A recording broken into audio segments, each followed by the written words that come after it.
इस धारावाहिक के हालिया ट्रैक में जो कुछ घटित हुआ है और जो आगे होने वाला है, वह एक महिला की व्यक्तिगत लड़ाई से लेकर समाज की परतें खोलने तक की यात्रा है। शो के मुख्य किरदार मंगल ने जिस प्रकार साहस, सूझबूझ और निस्वार्थ भावना के साथ मासूम लड़कियों को किडनैपर्स के चंगुल से मुक्त कराया, वह केवल एक टावी दृश्य नहीं था, बल्कि वह हर उस महिला की कहानी थी जो अपने आसपास की दुनिया से अकेले जूझती है। मंगल ने जो कदम उठाया, वह न केवल खतरे से भरा हुआ था, बल्कि उस सामाजिक ढांचे के खिलाफ भी था, जहां अक्सर महिलाएं केवल सहने के लिए मानी जाती हैं, लड़ने के लिए नहीं। किडनैपर्स के अड्डे में जब वह बिना किसी हथियार, बिना किसी सहायता के दाखिल होती है, तो उसके चेहरे पर एक दृढ़ता होती है। न कोई भय, न कोई संशय, बस एक लक्ष्य, एक प्रतिज्ञा कि वह आज किसी कीमत पर इन लड़कियों को वहां से निकाल कर लाएगी। यह दृश्य केवल एक एक्शन सीन नहीं, बल्कि एक प्रतिरोध की तस्वीर है। एक महिला का प्रतिरोध उस व्यवस्था के खिलाफ जो बच्चों और लड़कियों की सुरक्षा करने में असफल रही। जब वह मिशन सफल हो जाता है, जब वह ईशाना और अन्य लड़कियों को सुरक्षित घर वापस लेकर आती है, तब हर कोई उसे सराहता है। लेकिन ईशाना का गुस्सा उस उत्सव में एक धुंध की तरह आ जाता है। ईशाना, जो स्वयं एक शिकार थी, अपनी पीड़ा में, अपनी असहायता में, उस क्षण में मंगल को दोष देती है। आप हमें छोड़कर क्यों चली गई? आपने हमारी जान खतरे में क्यों डाली? किस हक से आपने हमें जोखिम में डाला? उसके सवाल कठोर थे, लेकिन वे दर्द से उपजे थे। मंगल इन सवालों का कोई बहाना नहीं बनाती। वह झूठ नहीं बोलती, वह खुद को सही साबित करने की कोशिश नहीं करती।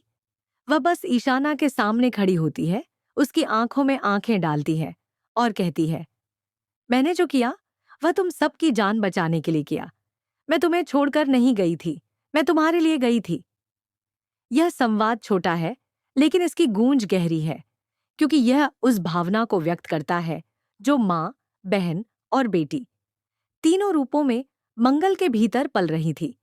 घर की दीवारों के भीतर चल रही यह भावनात्मक उथल-पुथल उस समय और गहरी हो जाती है जब कहानी का दूसरा ट्रैक सामने आता है, जिसमें जिया नाम की महिला अपने ढोंग से पूरे परिवार को अपने झूठ में लपेट रही है।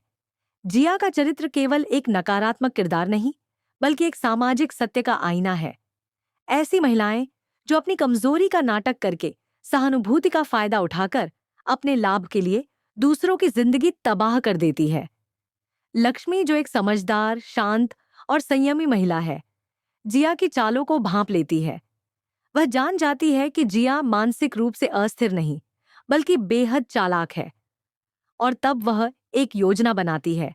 वह कार्तिक से कहती है कि जिया को उसकी ही बातों में फंसाया जाए। अगर वह सच में मानसिक रूप से अस्थिर है, तो वह असाइलम में भेजे जाने पर कोई विरोध नहीं करेगी। लेकिन अगर वह झूठ बोल रही है, तो उसकी असलियत सामने आ जाएगी। ये प्लान केवल एक मानसिक परीक्षण नहीं था, बल्कि यह उस मनोवैज्ञानिक युद्ध का हिस्सा था जो लक्ष्मी जिया के साथ लड़ रही थी। जैसा कि उम्मीद थी, जिया अस्पताल पहुंचते ही वहां से फरार हो जाती है। यह घटना दर्शकों को यह बताती है कि सच्चाई को छुपाने वाला कभी भी लंबी दौड़ का खिलाड़ी नहीं हो सकता। लेकिन कहानी यहीं नहीं रुकती। जिया अब खुलकर सामने आ चुकी थी। वह लक्ष्मी और कार्तिक को तोड़ने के लिए नए नए हथकंडे अपनाती है। वह कार्तिक के मन में शक का बीज बोने की कोशिश करती है। वह लक्ष्मी की छवि को परिवार की नजरों में गिराने का प्रयास करती है, और यहाँ तक कि खुद को पीड़िता बताकर सबकी सहानुभूति पाने की कोशिश करती है। लेकिन लक्ष्मी अब कमजोर नहीं है। वह जानती है कि यह युद्ध लंबा है और उसे हर मोर्चे पर डटे रहना होगा।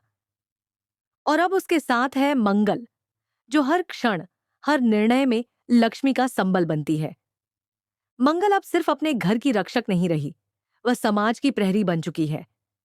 वह सिर्फ लड़कियों को किडनैपिंग से नहीं बचा रही, वह उनके लिए आत्मरक्षा के कैंप चला रही है, हेल्पलाइन चला रही है, पुलिस के साथ मिलकर शहर में सुरक्षा की व्यवस्था सुधार रही है। वह उन लड़कियों से मिल रही है जो शोषण का शिकार हुई हैं, उन्हें सुन रही है, उनके लिए लड़ रही है। वह उन लोगों से भी भिड़ रही है जो कहते हैं, औरतों को अपने दायरे में रहना चाहिए। वह उनके सामने खड़ी हो जाती है और कहती है, औरत का दायरा वही होता है जहां वो बदलाव ला सके। इधर ईशाना की भी मानसिकता बदलती है। वह समझती है कि मंगल ने कोई स्वार्थवश ऐसा नहीं किया था, बल्कि वह उस समय सबसे ज्यादा जोखिम उठाने वाली इंसान थी। वह मंगल के पास आती है, उसकी आंखों में देखती है और कहती है, मैंने आपको गलत समझा, लेकिन आज मुझे गर्व है कि आप मेरी बहन हैं। यह संवाद सिर्फ दो बहनों का मिलन नहीं, बल्कि एक टूटे रिश्ते का फिर से जुड़ जाना है। लक्ष्मी और मंगल दोनों अब एक नई लड़ाई के लिए तैयार हैं। एक नहीं, अनेक लड़ाइयां। एक तरफ जिया से पार पाना है, दूसरी ओर समाज की सोच को बदलना है। उनके लिए यह सिर्फ व्यक्तिगत संघर्ष नहीं रहा,